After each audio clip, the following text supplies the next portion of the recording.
Aristotle কিভাবে বিজ্ঞান এবং প্রজ্ঞার মধ্যে পার্থক্য করেন? How does Aristotle distinguished between science and wisdom? সত্তারূপে সত্তা বলতে কি বোঝো? What do you understand by being qua being? অ্যারিস্টটলকে অনুসরণ করে ব্যাখ্যা করো। অধিবিদ্যা হল সত্তারূপে অধিবিদ্যা। Explain after Aristotle the content that metaphysics, the study of being qua being. বিজ্ঞান কথাটির সাধারণ অর্থ বিশেষ জ্ঞান। বিজ্ঞানের অনেক শাখা আছে, যেমন যুক্তিবিজ্ঞান, প্রাণীবিজ্ঞান, জ্যোতির্বিজ্ঞান প্রভৃতি। বিভিন্ন বিজ্ঞান সত্তার বিভিন্ন শাখা বিষয়ে আলোচনা করে এবং নিজস্ব নীতি প্রতিষ্ঠা করে। বিজ্ঞানে ইন্দ্রিয়জাত জ্ঞান পাওয়া যায়। অ্যারিস্টটল মনে করে ইন্দ্রিয়জাত জ্ঞান ক্রমে ক্রমে পরিশোধিত হয়ে প্রজ্ঞায় রূপান্তরিত হয়। বলা যায় ইন্দ্রিয়জাত জ্ঞানের বিশুদ্ধতর রূপ হল প্রজ্ঞা। প্রজ্ঞার বিশুদ্ধতম রূপ অধিবিদ্যা। অ্যারিস্টটল তার বিখ্যাত গ্রন্থ মেটাফিজিক্সে সত্তা কথাটির বিশ্লেষণ করেছেন। সত্তার মূল দুটি অর্থ, আকস্মিক অর্থ এবং স্বরূপগত অর্থ। বিভিন্ন অর্থে ব্যবহৃত সত্তাকে অ্যারিস্টটল শেষ পর্যন্ত বলেছেন যে সত্তা হলো এমন পদার্থ যার স্বাধীন এবং নিজস্ব অস্তিত্ব আছে এবং যার কোনো উৎস নেই। সত্তা অস্তিত্বশীল এবং পরিবর্তনশীল। অ্যারিস্টটল তার অব্যক্ত এবং ব্যক্ত তত্ত্ব দ্বারা উপাদানহীন আকারে পৌঁছান। অ্যারিস্টটল মনে করেন দ্রব্যের নিত্য সত্তা আধ্যাত্মিক। সুতরাং যথার্থ সত্তা বলতে সমস্ত ব্যক্তিসত্তার সমন্বয়কারী চরম সত্তা আবিষ্কার করেন। এই চরম সত্তা ঈশ্বর। এই সত্তা বস্তুর সমস্ত সদর্থক এবং নঞর্থক দিকগুলিকে গ্রথিত করে ঐক্যবদ্ধ করে। তাই অ্যারিস্টটল মনে করেন সত্তা এবং ঐক্য সমার্থক।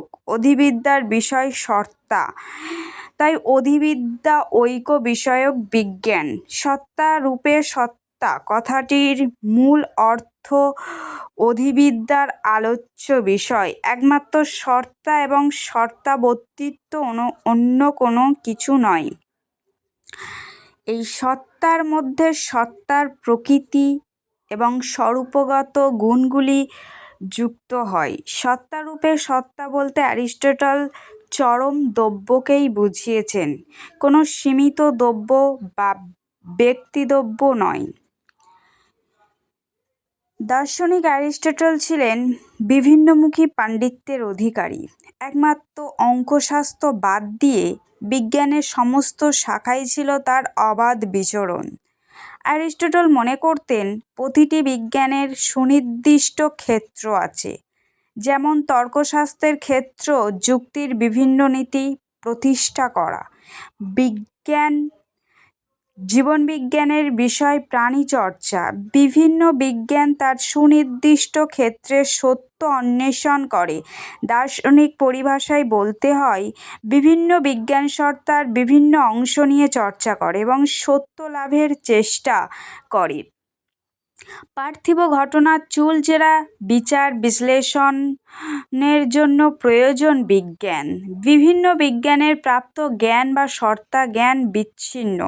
সামগ্রিকভাবে সত্তারূপে সত্তার জ্ঞানলাভের জন্য প্রয়োজন দর্শন। দর্শনবর্তিত বিজ্ঞান যে তত্ত্ব প্রতিষ্ঠা করবে তা অনেক সময় অন্ধের হস্তি দর্শনের মতো হয়। বিভিন্ন দর্শন বিভিন্ন বা বিরোধী সিদ্ধান্ত উপস্থিত করতে পারে। এই সমস্যা সমাধানের একমাত্র পথ যথার্থ সত্য বা সত্তাকে জানা। সামগ্রিকভাবে যথার্থ সত্তাকে জানতে হলে প্রয়োজন দর্শন। সংক্ষেপে বলা হয়, বিজ্ঞানের বিভিন্ন শাখা সত্তার বিভিন্ন অংশকে বিষয় হিসেবে গ্রহণ করে, কিন্তু দর্শন সত্তাকে সামগ্রিকভাবে বা সত্তা হিসেবে সত্তাকে বিশ্লেষণ করে এবং যথার্থ সত্তা জ্ঞান লাভে সচেষ্ট হয়। দর্শন হলো সমস্ত বিজ্ঞানের বিজ্ঞান। দর্শন বা অধিবিদ্যা সমস্ত বিজ্ঞানের সিদ্ধান্তগুলিকে এক সূত্রে গ্রথিত করে সত্তার আসল প্রকৃতি উন্মোচিত করে। অতএব সমস্ত সত্তাকে ঐক্যবদ্ধ করার জন্য প্রয়োজন একটি বিজ্ঞানের। এই বিজ্ঞানটি হলো অধিবিদ্যা।